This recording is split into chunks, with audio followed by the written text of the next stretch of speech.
And I highly recommend her book, too. All righty. I have a few things to bring up with me here. I tell you what I'm going to do. Since there's a nice easel over here, I'll put this up on the easel. How would that be? Well, I don't know if it's going to fit. You think? Maybe. Anyway, my daughter-in-law did that beautiful picture.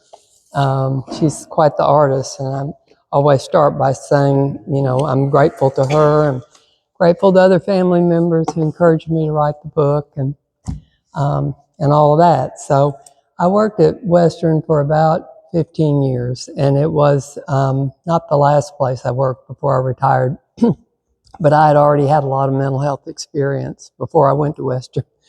And the first day I got there, I was interviewing with the man who was in charge of the psychology department, and he never forgotten what he told me. He said, you know, Rebecca, there are a lot of crazy people here, and some of them are patients too.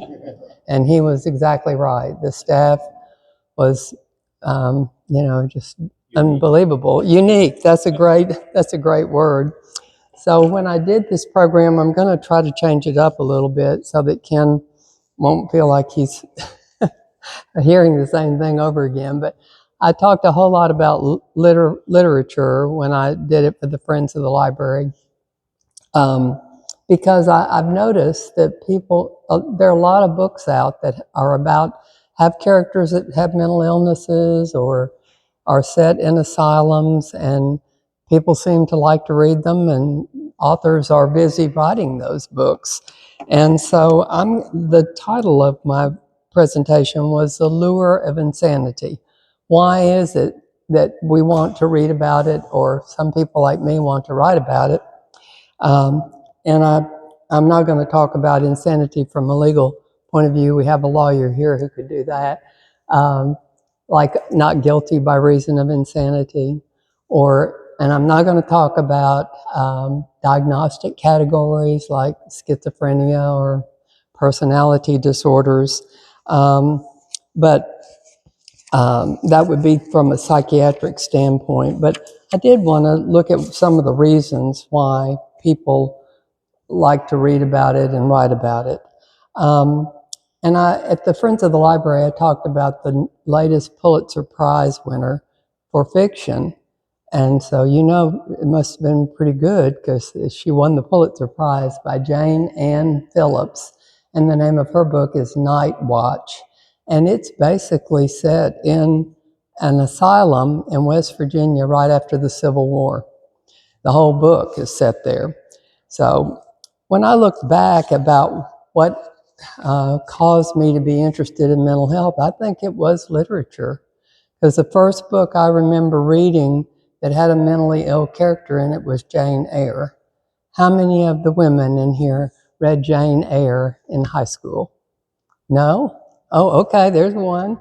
And so we had this very proper Victorian novel, and the heroine was an orphan, and, you know, she came to work for this wealthy man. But the most interesting character was the mad woman who lived up in the attic. And she would escape from time to time and try to burn down the house or kill the landowner. And one night she comes into Jane Eyre's bedroom when Jane's in bed, and she's trying on Jane's bridal veil. And it was a very eerie and mysterious scene. And I just think, you know, I was fascinated with it. And then from there, we have like To Kill a Mockingbird. There's another book that I read as a fairly young person. Anybody here a fan of To Kill a Mockingbird? With the either the book or the movie? And that book and movie had Arthur Radley, who the kids call Boo. And he lived next door, and one day when he was calmly cutting out articles from the newspaper, he stabbed his father in the leg with a pair of scissors, and then calmly wiped off the scissors and went right back to cutting articles out. So there's just a lot of things in the past that had to do with mental illness. One Flew Over the Cuckoo's Nest. That was a great movie and a good book too. And the list seems to go on and on. After working 15 years at Western, I had sure seen a lot of trauma, and I had experienced both kindness that I didn't expect to find and a lot of very casual cruelty. And I just felt really compelled to write it down before I forgot. I didn't want to ever forget what it was like to work there. I think a lot of people are fascinated with insanity because severe mental illness is really uncharted territory, and it remains a mystery for most of us. We have a lot of questions. We look for motives or try to find out the reasons that things happen, like that young mother in Texas that drowned her 5 children in the bathtub. You know, why in the world would she do something like that? Or the high school friend who tried to burn down the family's house repeatedly, or my college classmate who thought she could direct traffic from the window of the Memphis Mental Health Institute. So we can tell that this behavior doesn't conform to reality, but we don't know why they behaved as they did. And the novelists can very easily kind of connect the dots and show the reader, you know, oh, it was this trauma, like the Three Faces of Eve, that movie, the child is forced to kiss the corpse.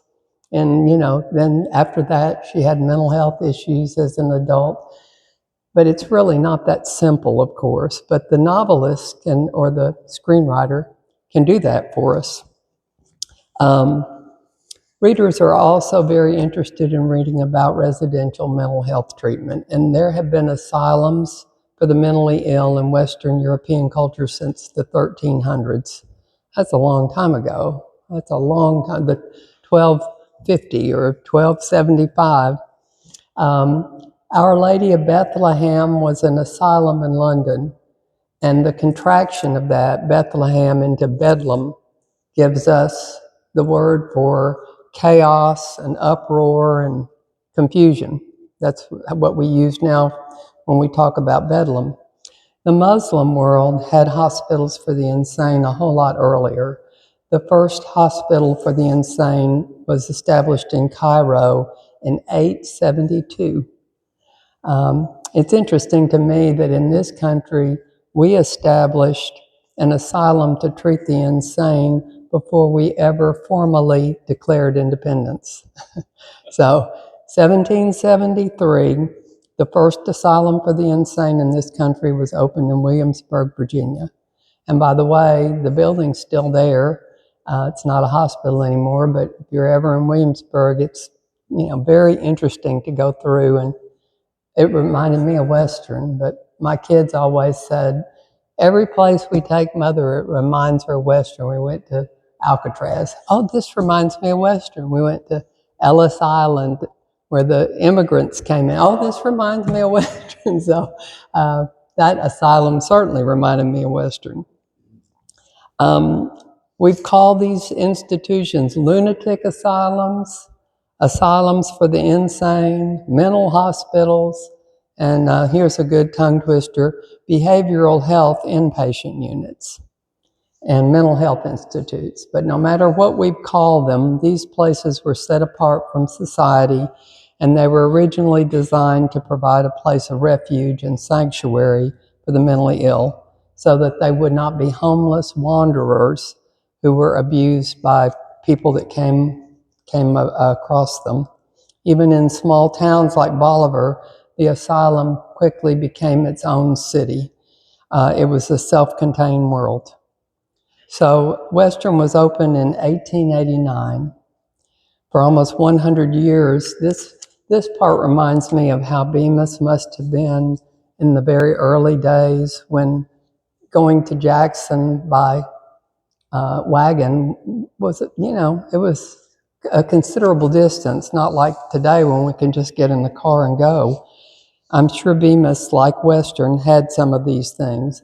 Western had its own post office. I know you still have one because I love that post office. It's easy to get in and out. Western had its own fire department, water system, sewage system, maintenance department, vegetable garden. dairy barn. They had cows that were milked for milk and cheese for the patients to feed them. Hog raising operation, chicken coops. They had a telephone system complete with a switchboard.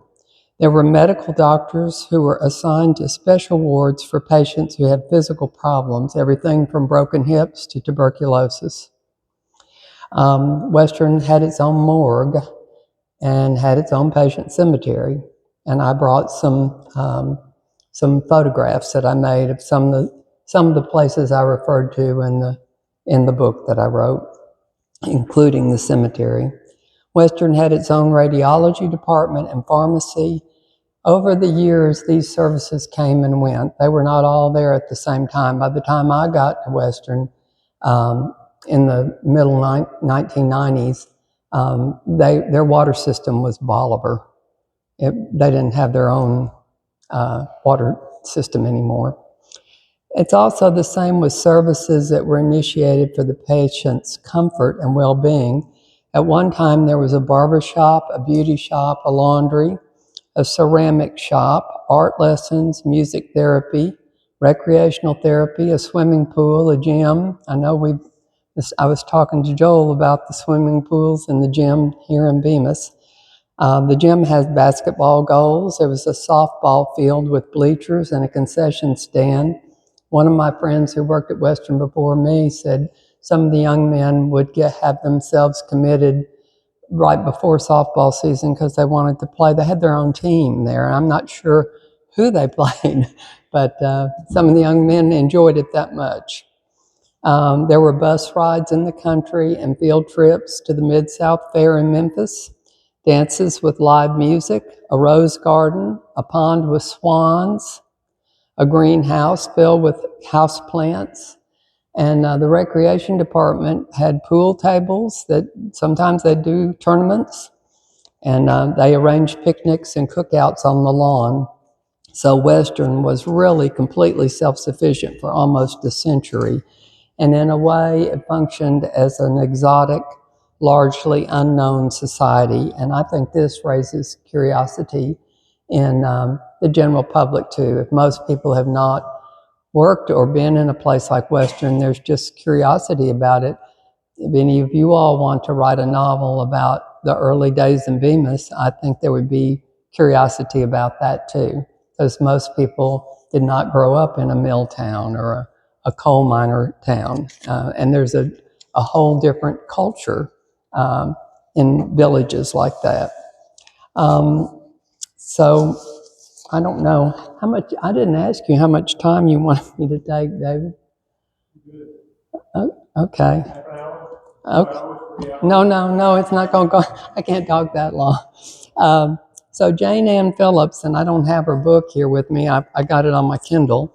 She found out about the Trans-Allegheny Lunatic Asylum in West Virginia, and she did that by exhaustive research. She was in the libraries and visiting the hospital. This asylum was in Weston, West Virginia, another small town about like Bolivar. And this asylum was opened in 1864. So I think that's about the time the Civil War ended, isn't it? 1864? 65 it ended. So it was established before the Civil War was ended. This institute housed 250 patients, and each one had their own room. By the 1950s, it housed 2,400 patients. And it was overcrowded, underfunded, understaffed. You know, the patients were running the asylum. There was assaults, murders. It was just a terrible place. Western went through a similar kind of population change. My friend Vicki worked there, and she said when she came to Western in 1968, there were 2,400 patients and one part-time psychologist, one. And when she came back later as a consultant in 2008, there were only 150 patients and a whole psychology department. So things had improved in that way for the better. The Trans-Allegheny Lunatic Asylum was closed in 1994. Now, Western is still open, but the buildings that look like that are no longer in use. They have built a new concrete, I've never been in it, but I heard all about it from my friends who were in maintenance. They just said it's concrete, and some things are pretty shoddy. There was a lot of complaints about patients being able to put their fists through the walls. And I can tell you that never would have happened in this building, because it was solid brick, not brick veneer. I mean, the bricks were laid, like this, and the walls were 12 inches thick. So, Miss Phillips, Jane Ann Phillips, who won the Pulitzer Prize, she visited the empty hospital and walked in the halls and strolled on the grounds. And she read a lot of historical accounts of the hospital after the Civil War.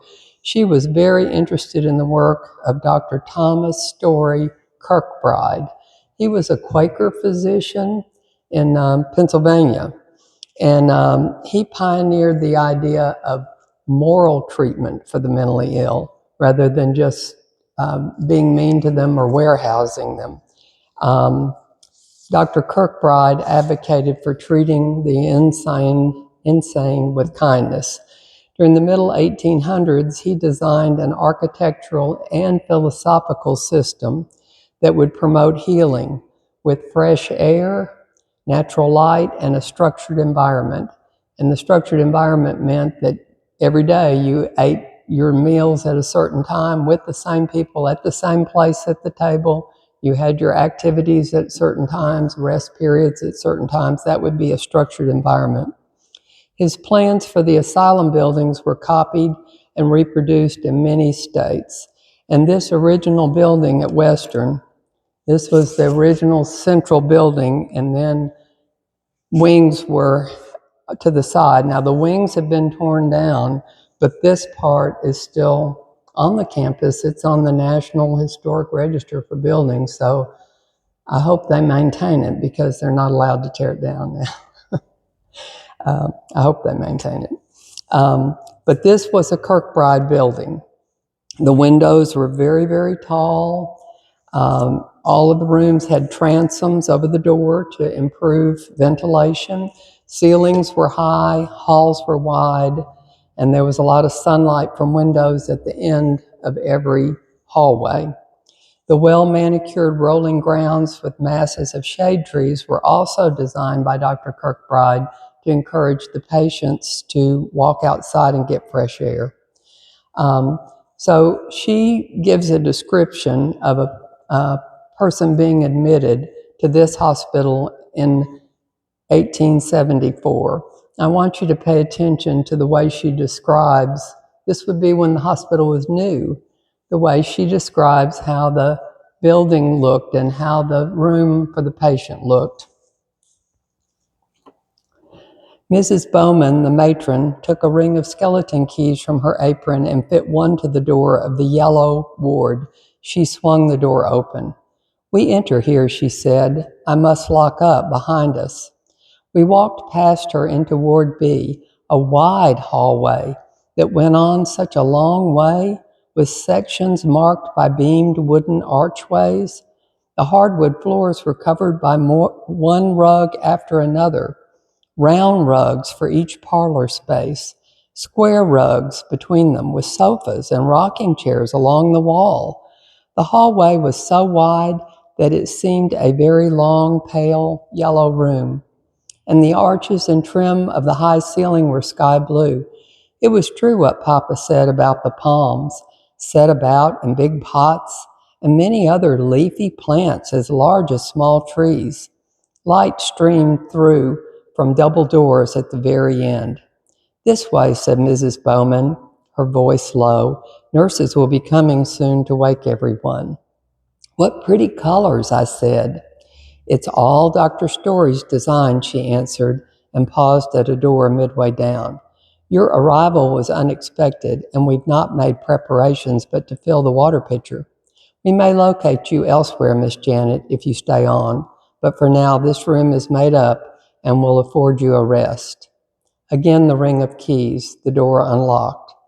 The room was light blue, small and spare, with a narrow bed along one wall made up in white sheets. and counterpane, a folded patchwork quilt at the foot.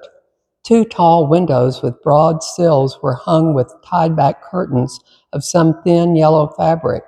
A small round pillow of the same yellow sat as though prized at the head of the bed. A small trunk sat by the bed, and a girl's round mirror edged in plaster roses stood in the far window. The deep window sill behind the bed held what seemed to be a makeshift altar. A hinged wooden frame, carved with an arch, opened on a small figurine of an angel.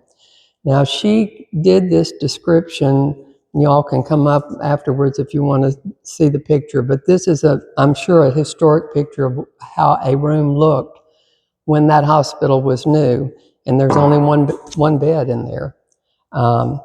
So I wanted to contrast that with 1989 when I imagined this scene taking place in 1989. This is a new employee coming to work at Western and talking to her supervisor about where she could live, because Bolivar really, back then, didn't really have very many options. There were a few apartments, but they pretty much stayed full back in the 80s. When he asked me where I would be living, I recounted a conversation I had with someone in personnel who had mentioned a dorm on the campus. I had thought I might stay there until I could find an apartment. The supervisor rolled his eyes. I guess they mean the student nurses' dorm, he said. Well, it could provide basic shelter for you until you rent a place, but that's about all. Come on, I'll take you up there. At its zenith, Western had provided training for legions of young student nurses. They came in shivering groups of 20 or 30 girls who stood in front of the administration building waiting for their instructor. However, by 1989, students no longer lived on the campus for a 2-week rotation because everyone commuted from home in a car. I followed Dr. Thompson into a dusty, narrow stairway at the back of the administration building, and then through a huge room with a stage at one end. Weak light filtered through sooty windows, and cobwebs hung in gossamer strands from the corners. This used to be the auditorium. They had dances up here back in the day, he commented, as my steps scraped like sandpaper against a dirty plank floor. He pulled open another creaking metal door. I don't think anybody's used this dorm for the last 4 or 5 years, he confided. If you're tired, you could just crash here, but you'll probably want to find something else by the end of the week. It was a long, narrow ward with 20 beds pushed against the wall. The mattresses were rolled against the metal headboards. A steel chest of drawers stood next to each bed, and a group of vinyl chairs were clustered at the end of the room. No TV, no telephone, no area rugs, no posters on the wall, no colorful bedspreads, nothing that would have made it seem like a dorm.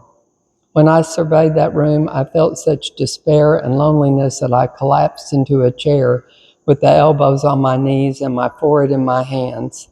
I ran my fingers through my bangs, checking my tears. I don't think I can stay here, I said quietly. A mouse scuttled across the floor at the end of the room, propelling me to jump from my seat.